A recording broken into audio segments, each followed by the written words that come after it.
Good morning, good afternoon, and good evening, friends. Let's start with the concept of bills of exchange and promissory note. In normal business scenario, there will be one purchaser and one seller, or one purchase, multiple sellers. So the transaction happens between buyer and seller, and the consideration for it can be money or money's worth, right? The value of the goods will be settled using money or money's worth. Money means the transaction in the local currency, what is the legal currency of the place, right? So when the goods are sold or provided, the seller extends normally, like it's a normal concept, like transactions happen through cash, right? And some cases it happens through credit as well. So the credit transactions, as we know, like the buyer might not be in a position to settle the money immediately, so buyer might request for an credit terms from the seller. So in these circumstances, the seller would normally offer a credit terms depending upon the buyer's standing in the market, and also towards expansion of business. The buyer might sell, like the seller might sell, like you pay after certain days, etc., etc. So for these things, like when there is an transaction involving credit, say like credit transaction happen due to buyer unable to settle immediately, or seller also willing to take money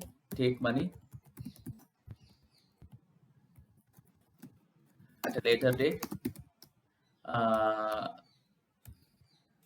date as agreed between the parties, right?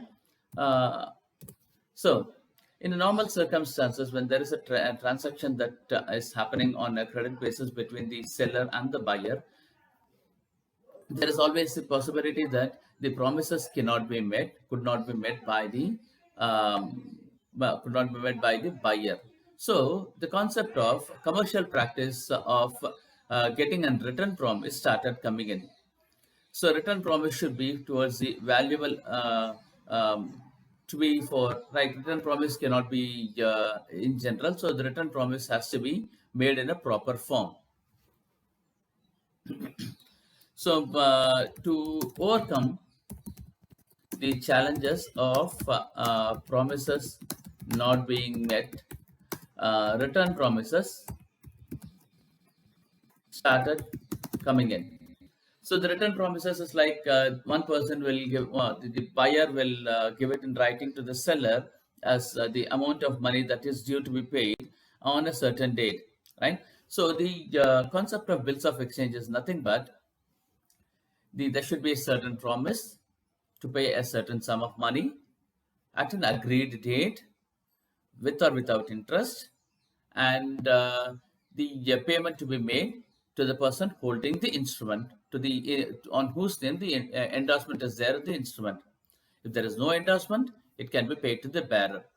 So it gives flexibility to the seller, like a buyer saying, like the buyer will be paying the say 10,000 rupees with interest at the rate of 10% per annum from the due date till the date of settlement, and to the person holding the instrument, or to the person on whose name the endorsement is there in the instrument. So that should be a clear flow of bill of exchange, wherein there's a promise, there's a date of payment, and the how the payment has to be calculated, and what is the interest rate on which the payment will be made, and when it will be made, and to whom it will be made. All these clauses should be there as part of the bill of exchange. So a bill of exchange has been defined as an instrument in writing containing an unconditional order signed by the maker,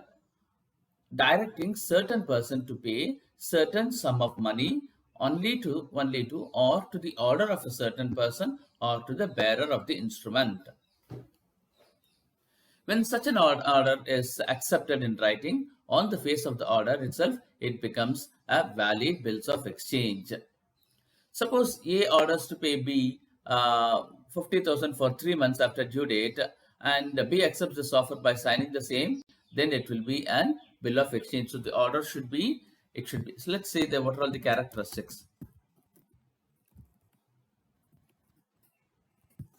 of a bill of exchange, right? It must be in writing. It must be dated. It must be dated. It must contain an order to pay a certain sum of money. The promise must be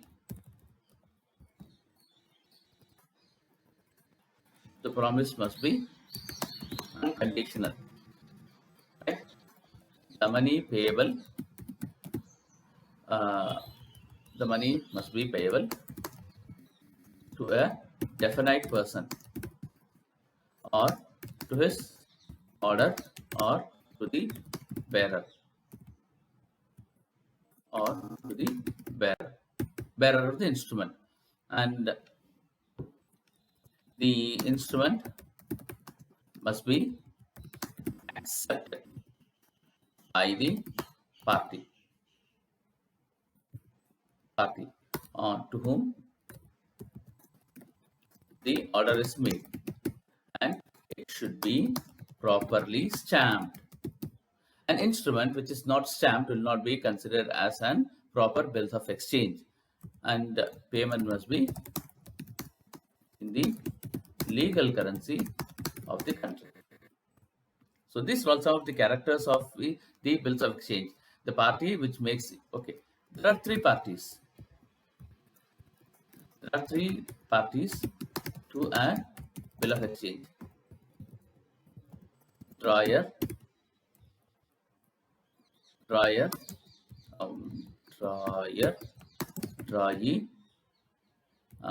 acceptor, and payee. And acceptor and the payee. So drawer is the person who draws the instrument, acceptor is the person who agrees to make the payment, and payee is the person who actually makes the payment.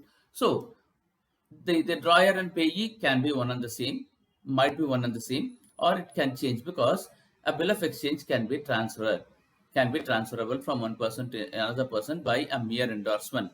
Suppose A gives an instrument, like B will pay an 50,000 rupees on say 30th September 2020 to A, or to the order of A, or to the bearer of the instrument. So it gives flexibility for A to go and pledge the bill to the banker and say that this is the proper stamped bill of exchange what I have received from B, and please make the payment, please give the money to me immediately after taking your charges, and then bank will present the bill to B on 30th September to collect the payment. Okay, so the instrument can be transferred to another person by endorsement and delivery. A person on whom the endorsement is made, or if it is blank, then bearer can produce the bill on the due date to the acceptor and collect the money. Right? And collect the money. Now, what if the bill of exchange is dishonored?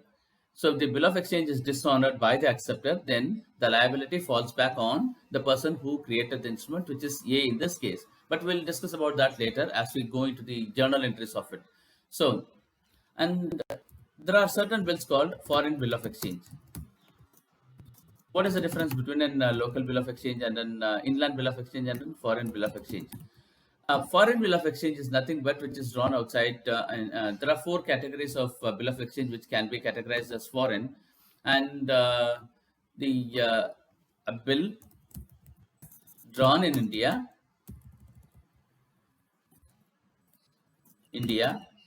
on a person resident in India, payable outside India. Then second clause is bill drawn outside India,